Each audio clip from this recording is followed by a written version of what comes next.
আসসালামু আলাইকুম। Designing hero একাডেমির পক্ষ থেকে আপনাদেরকে স্বাগত জানাচ্ছি। আমি আব্দুর রহিম। আশা করছি আল্লাহর ইচ্ছায় সবাই ভালো আছেন। আজকে আমাদের কমপ্লিট ইউআই ইউএক্স ডিজাইন কোর্সের তৃতীয় ক্লাস। এই ক্লাসে আমরা যে বিষয়টি নিয়ে আলাপ করব সেটি হচ্ছে ইউজাবিলিটি। ইউজাবিলিটি ইউএক্স ডিজাইন এবং প্রোডাক্ট ডিজাইনের ক্ষেত্রে খুবই গুরুত্বপূর্ণ এবং ফান্ডামেন্টাল একটি টার্মস। এই বিষয়টি না জানলে একটি ডিজিটাল প্রোডাক্ট খুব ভালোভাবে কখনোই ডিজাইন করা সম্ভব নয়। তাই এই বিষয়টি জানা খুবই জরুরি। আমরা আজকের ক্লাসে এই বিষয়ে বিস্তারিত আলোচনা করার চেষ্টা করব ইনশাআল্লাহ। তো চলুন শুরু করা যাক।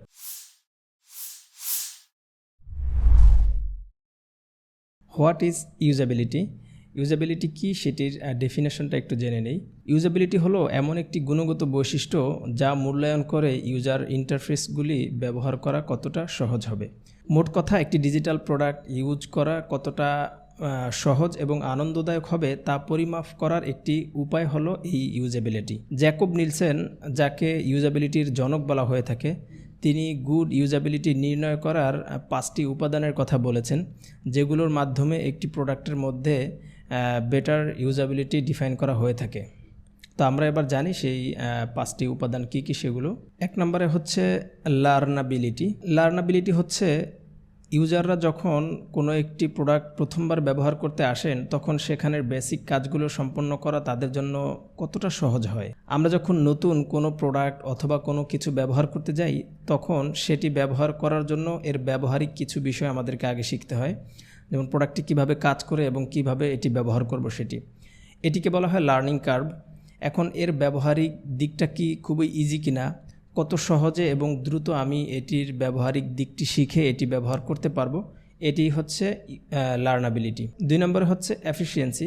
এফিসিয়েন্সি হচ্ছে ইউজার একবার যখন প্রোডাক্টটি ব্যবহার করা শিখে গেল তখন কত দ্রুত সে কাজগুলি সম্পন্ন করতে পারবে। মোট কথা, ইউজার যখন প্রোডাক্টটির ব্যবহার করা শিখে গেল তখন যে উদ্দেশ্যে বা যেই প্রয়োজনে ইউজার সেই প্রোডাক্টটি ব্যবহার করতে আসছে বা সেই প্রোডাক্টটি ব্যবহার করবে, সে তার উদ্দেশ্যকে কত দ্রুত এবং কতটা ইফেক্টিভ ওয়েতে সে সম্পন্ন করতে পারে, এটি হচ্ছে এফিসিয়েন্সি। 3 নম্বরে হচ্ছে মেমোরেবিলিটি। যখন একজন ইউজার দীর্ঘদিন পরে কোনো একটি প্রোডাক্ট পুনরায় ব্যবহার করতে আসে তখন এটি কিভাবে কাজ করে সেটি পুনরায় কি মনে করা তার পক্ষে সহজ হয় কিনা। মোট কথা, একটি প্রোডাক্ট ইউজার হয়তো অনেক দিন আগে ব্যবহার করেছে, হয়তো এরপরে তার আর প্রয়োজন হয়নি। এখন দীর্ঘদিন পরে যখন আবার সে এই প্রোডাক্টটি ব্যবহার করতে আসবে, এর ব্যবহারিক দিকটি বা এটি কিভাবে কাজ করে বা এটি কিভাবে সে ব্যবহার করবে সেই বিষয়গুলো কি তার মনে আছে কিনা বা সে মনে রাখতে পেরেছে কিনা, এটি হচ্ছে মেমোরেবিলিটি। এখন যদি প্রোডাক্টের ব্যবহারিক দিকটি খুবই সহজ এবং সিম্পল হয় তাহলে অবশ্যই তার মনে থাকবে, আর যদি জটিল এবং কমপ্লেক্স হয় তাহলে স্বাভাবিকভাবেই সে ভুলে যাবে। 4 নম্বরে হচ্ছে এরর্স। এরর্স হচ্ছে ইউজাররা এই প্রোডাক্টটি ব্যবহার করতে কতবার ভুল করে থাকেন, এই ভুলগুলো কতটা গুরুতর এবং ভুলগুলো থেকে ইউজাররা কত সহজে রিকভার করতে পারেন। যখন ইউজার কোনো একটি প্রোডাক্ট ব্যবহার করেন তখন সে কতবার ভুল করে থাকেন এবং এই ভুলের মাত্রা কীরকম, এবং সে যখন ভুল করতেছে সে ছোট ছোট ভুল করতেছে নাকি বড় বড় কোনো ভুল করতেছে, ভুল করার পরে সে কি রিকভার করতে পারতেছে কিনা, এই বিষয়গুলোই হচ্ছে এরর্স। 5 নম্বর হচ্ছে স্যাটিসফ্যাকশন। স্যাটিসফ্যাকশন হচ্ছে ইউজাররা প্রোডাক্টটি ব্যবহার করতে আনন্দ পায় কিনা, মোট কথা ইউজার প্রোডাক্টটি ব্যবহার করে মজা পায় কিনা সেই বিষয়টি। তো এখন এখানে যেই 5টি উপাদান রয়েছে সেগুলোকে আমাদেরকে ভালো করে বুঝতে হবে, এবং যখন আমরা একটি ডিজিটাল প্রোডাক্ট ডিজাইন করব তখন আমাদেরকে এগুলোর যে মানদণ্ড রয়েছে সেগুলোকে অবশ্যই মাথায় রেখে ডিজাইন করতে হবে। তো আমরা যদি বলি যে লার্নাবিলিটির যেই কনসেপ্ট রয়েছে যে প্রোডাক্টটি এমনভাবে ডিজাইন করতে হবে সেটি যাতে ব্যবহার করার যে পদ্ধতি রয়েছে বা এটি কিভাবে কাজ করে সেটি যাতে খুবই ইজি হয়ে থাকে, ইউজার খুব সহজেই যাতে বুঝে থাকেন, এবং ইউজার যখন প্রোডাক্টটি বুঝে ফেলবেন তখন যাতে দ্রুত তার যে উদ্দেশ্য বা যেই জন্য প্রোডাক্টটি ব্যবহার করতে এসছে সে যাতে তার কাজগুলো খুব সহজে সমাধান করতে পারে। ইউজার যখন আবার দীর্ঘদিন পরে প্রোডাক্টটি ব্যবহার করতে আসবে তখন এটি যাতে এতটাই সহজ হয় যেন তাকে পুনরায় এটি কিভাবে ব্যবহার করতে হয় সেটি শিখতে না হয়, তার যাতে মনে থাকে। ইউজার যাতে ভুল না করে প্রোডাক্টটি ব্যবহার করতে এসে, এবং যদি ভুল করেও থাকে সেক্ষেত্রে যাতে ছোট ছোট ভুল করে এবং ভুল করার পরে যাতে সে রিকভার করতে পারে খুব সহজেই, সেরকম সিস্টেম রাখা। এবং ফাইনালি এমনভাবে আমাদেরকে একটি প্রোডাক্টের ডিজাইন করতে হবে যেটি ইউজার ব্যবহার করে মজা পায় এবং খুব আনন্দ পায়। এই বিষয়গুলোকে মাথায় রেখে যখন আমরা একটি প্রোডাক্ট ডিজাইন করব, তখন ইউজাবিলিটির যে মানদণ্ড রয়েছে সেটি আমাদের প্রোডাক্টের মধ্যে পরিপূর্ণ ফিল আপ হবে ইনশাআল্লাহ। তো এবার আমরা দেখি কখন আমরা এই ইউজাবিলিটি নিয়ে কাজ করব। ইউজাবিলিটি নিয়ে কাজ করার কয়েকটি ধাপ বা স্টেপ রয়েছে।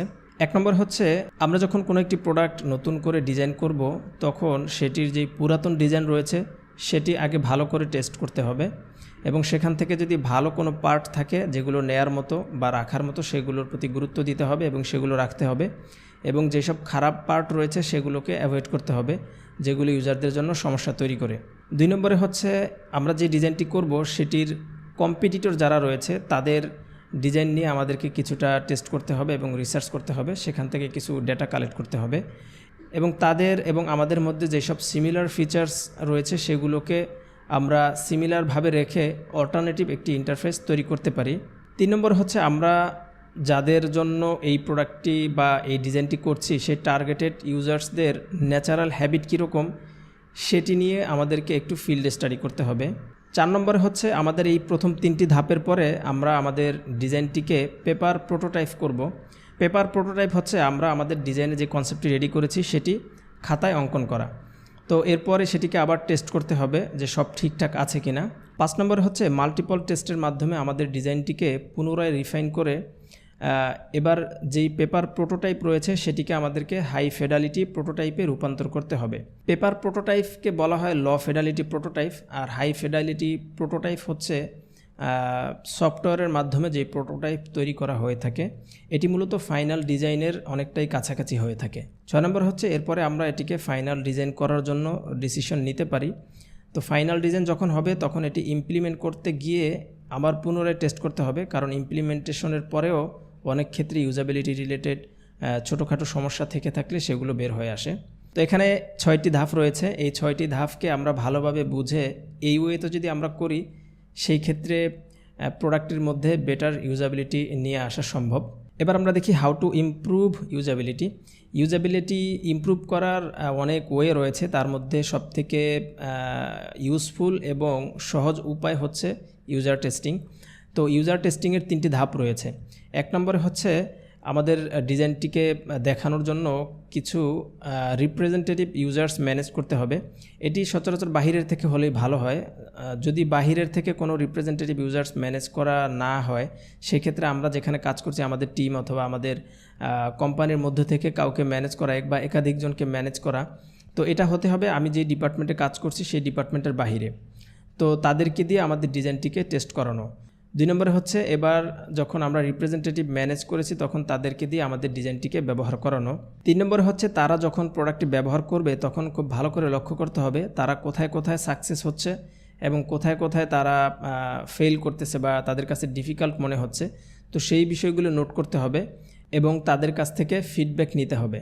ইউজার টেস্টিংয়ের খুবই গুরুত্বপূর্ণ একটি পয়েন্ট হচ্ছে, প্রত্যেককেই আলাদা আলাদাভাবে প্রোডাক্টটিকে বা ডিজাইনটিকে ব্যবহার করার জন্য, এবং প্রোডাক্টটি ব্যবহার করতে গিয়ে তারা কী ধরনের সমস্যা দেখছে এবং এর সমাধান কী সেগুলো তাদের মাধ্যমেই বের করে নিয়ে আসা। এক্ষেত্রে তাদেরকে কোনো ধরনের হিন্টস বা সহযোগিতা না করা। সাধারণত যে কোনো 5 জনকে দিয়ে একটি প্রোডাক্টের ইউজাবিলিটি টেস্ট করালেই যথেষ্ট হয়ে থাকে। তো এবার আমরা দেখি ইউজাবিলিটি কেন খুবই ইম্পর্ট্যান্ট একটি বিষয় সেটি। ওয়েব জগতের যত ওয়েবসাইট, অ্যাপ্লিকেশনস অথবা সফটওয়্যার রয়েছে এগুলো তৈরি করার মেইন পারপাস হচ্ছে বিজনেস করা। কিছু কিছু প্রোডাক্ট তো এগুলো নিজেরাই এক একটি ব্যবসায়িক পণ্য হিসেবে পরিগণিত হয়ে থাকে, যেমন ফেসবুক, ইউটিউব, উবার ইত্যাদির কথা আমরা বলতে পারি।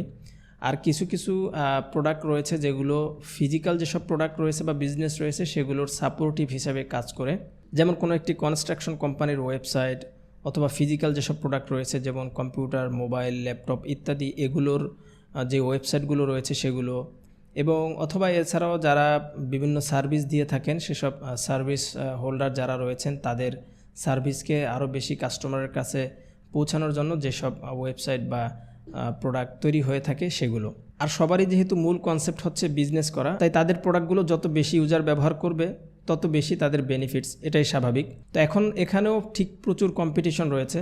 এখন আমরা যখন কোনো প্রোডাক্টের ডিজাইন করছি বা কোনো একটি ওয়েবসাইটে ডিজাইন করছি তখন সেগুলো যখন ইউজাবিলিটির যেই ধরনের মানদণ্ড রয়েছে সেগুলো যখন ফিল আপ করতে না পারবে তখন ইউজাররা আসলে আমাদের এই প্রোডাক্টগুলো ব্যবহার করা থেকে বিরত থাকবে, কারণ তাদের অল্টারনেটিভ এখানে অনেক ওয়ে রয়েছে যেগুলো তারা ব্যবহার করতে পারবে। মোট কথা আমাদের থেকে বেটার যেগুলো ইউজাবিলিটি প্রোভাইড করবে সেগুলো ইউজাররা ব্যবহার করবে। এজন্যই ইউজাবিলিটির এই বিষয়টি ওয়েব জগতের ডিজিটাল প্রোডাক্টের জন্য খুবই গুরুত্বপূর্ণ হয়ে থাকে।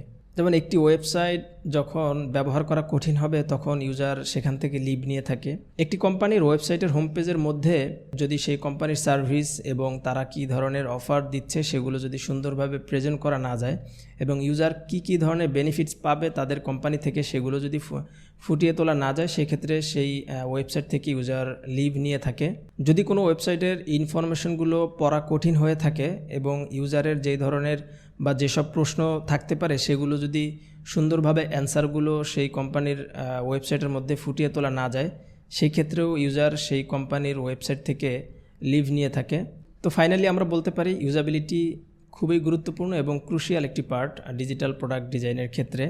একটি প্রোডাক্ট দেখতে কেমন হবে, এটি কিভাবে ব্যবহার করবে এবং ইউজারের জার্নিটা কীরকম হবে, এর সব কিছুই যেহেতু একজন ইউএক্স ডিজাইনার বা প্রোডাক্ট ডিজাইনার ম্যানেজ করে থাকেন, তাই তারা যখন একটি প্রোডাক্ট ডিজাইন করবে তখন ইউজাবিলিটির এই বিষয়গুলোকে অবশ্যই মাথায় রেখে কেয়ারফুলি ডিজাইন করতে হবে, যাতে একটি প্রোডাক্ট ইউজাবিলিটির যেই মানদণ্ড এবং ক্রাইটেরিয়া রয়েছে সেগুলোকে ফিল আপ করে ইউজারের জন্য রেডি করা যায়। তো এটিই ছিল ইউজাবিলিটি নিয়ে আমার যতটুকু লার্নিং সেটি আপনাদের সাথে শেয়ার করার। এর বাইরে আপনাদের কোনো প্রশ্ন থেকে থাকলে সেটি কমেন্ট করে জানাতে পারেন। আর পরবর্তী ভিডিও দেখার জন্য প্রয়োজনে চ্যানেলটি সাবস্ক্রাইব করে রাখতে পারেন। পরবর্তী পর্ব দেখার আমন্ত্রণ জানিয়ে আজকের মতো এখানেই শেষ করছি। আল্লাহ হাফেজ।